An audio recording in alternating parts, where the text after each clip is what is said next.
مساء الخير عليكم. كيما وعدتكم قلت لكم نجيب لكم غير جديد. جبت لكم قريوش الوردة بشكل جديد راقي وبرستيج للمناسبات واليوم العادي. ان شاء الله يعجبكم هذا الفيديو. اجمل قريوش على اليوتيوب، اجمل قريوش وردة ان شاء الله. مازلت نقدم لكم غير جديد وان شاء الله يعجبكم. دوك نبداو نخدموا الحلوى نتاعنا. حنا نجيبو ان بول ونحطو فيه 200 غرام تاع الفرينه، ونزيدو 30 غرام تاع المارغرين دايبه، ونحطو 40 غرام تاع السكر، ونخلطو الكل مع شويه ملح. ومن جهه نخدمو نحطو 80 غرام 80 مليلتر ماء سخون مع 6 قطرات من الملون غذائي عادي ما فيه لا ريحه لا بنه. ونلمو العجينه تاعنا هذه على شكل وردي غادق. ومن جهه اخرى نروح نخدمو العجينه تاعنا الثانيه. نحطو 180 غرام تاع الفرينه و80 غرام تاع المارغرين دايبه، ونلموهم ونحطوهم في ساشي ونخليهم يرتاحوا. نروحو دركا نلمو العجينه تاعنا تاع نوا كوكو.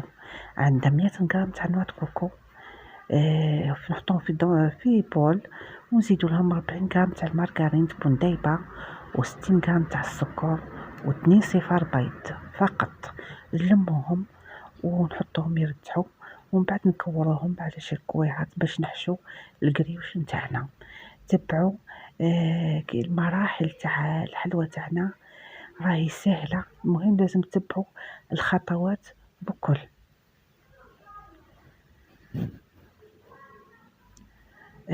تقدروا ديروا كويعات كبار، يعني تقدروا ديروا قريوش ورده يكون شويه كبير او صغير، يعني كما حبيتوا. المهم حنا نستعملوا العجينه تاعنا الوردي هي تكون من الفوق، ونحشوها بالعجينه البيضه اللي خدمناها غير بالفرينه والزبده فقط.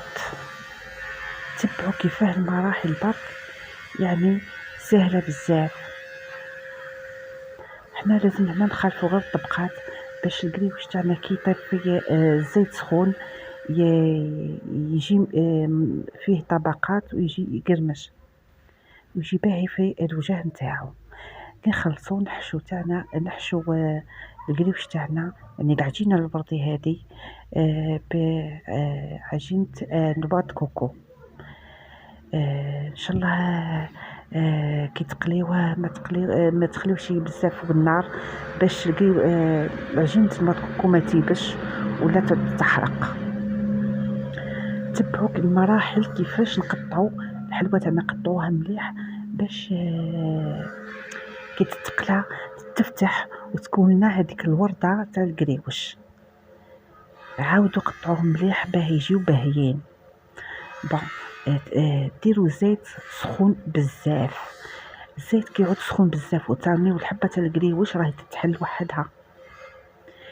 تبعوا الخطوات وكيفاش كيفاش تحركوا القريوش باه يتنفخ ويتحل وحده وتجي الوردة باهيه بزاف.